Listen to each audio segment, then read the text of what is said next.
Assalamualaikum warahmatullahi wabarakatuh. Eh, Perkenalkan, nama saya Rivaldi Syukur, Stambuk 130-2020 0302. Baiklah, di sini saya akan mempresentasikan hasil dari tugas satu saya. Eh, Mata kuliah Rekayasa Perangkat Lunak. Soalnya satu, gunakan satu contoh studi kasus pengembangan perangkat lunak yang telah berjalan. Dua, berdasarkan studi kasus tersebut, pilih salah satu model pengembangan perangkat lunak yang dianggap cocok untuk digunakan, dan jelaskan alasannya.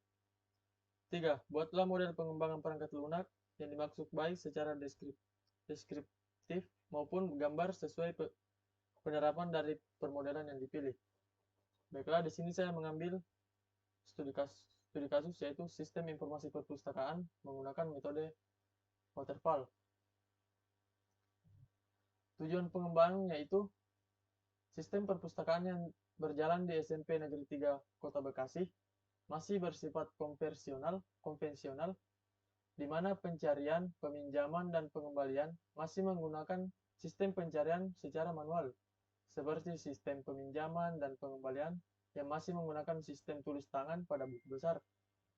Seringkali buku yang akan dipinjam oleh siswa tidak dapat diperoleh walaupun buku tersebut ada di perpustakaan itu. Hal ini terjadi karena sistem pencarian buku masih manual. Oleh karena itu, dari masalah di atas, dibuatlah suatu sistem pengolahan data perpustakaan untuk meningkatkan pelayanan bagi para murid sekolah tersebut, keefisienan aktivitas kerja, serta dapat menghasilkan sebuah informasi yang bersifat akurat. Perubahan bentuk pengolahan data perpustakaan yang manual ke pengolahan data yang berbasis komputer menjadi solusi untuk mengatasi keterlambatan informasi dan kesulitan pengolahan detail data koleksi buku-buku yang ada. Dengan pengembangan teknologi komunikasi data, sistem informasi perpustakaan sekolah dapat dibangun sebagai sistem informasi perpustakaan online berbasis web.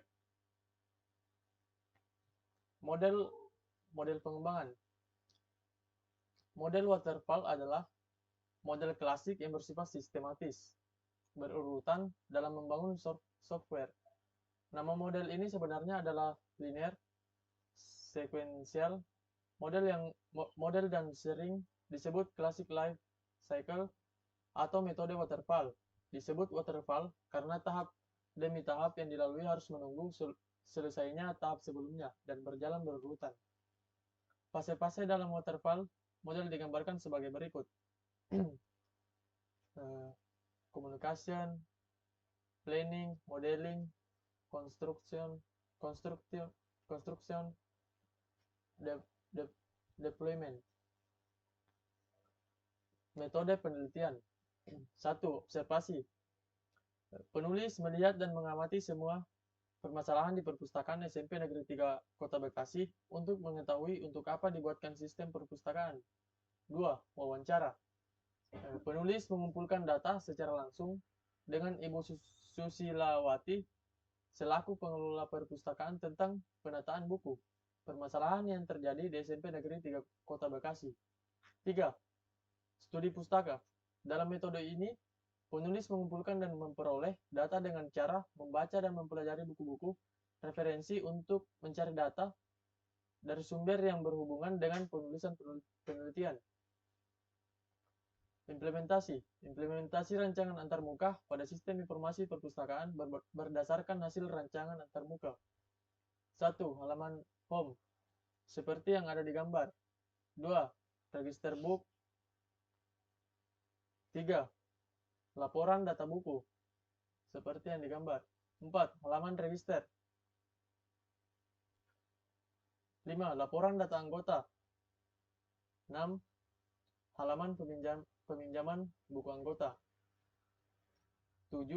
Laporan data peminjaman buku. 8. Halaman pengembalian buku. 9. Laporan pengembalian buku. 10. Koleksi digital. Baiklah, kesimpulan. Berdasarkan penelitian yang dilakukan dengan mengamati dan menganalisa sistem dan penelitian, terdahulu maka dapat disimpulkan bahwa penelitian pada SMP Negeri 3 Kota Bekasi menghasilkan sebuah sistem informasi perpustakaan berbasis website yang diujikan menggunakan black box testing, sehingga dengan adanya sistem informasi ini akan mempermudah petugas dan anggota perpustakaan dalam melakukan kegiatan peminjaman buku di perpustakaan, serta anggota perpustakaan pun dapat mengetahui buku apa saja yang tersedia di perpustakaan dan membaca serta mendownload koleksi digital.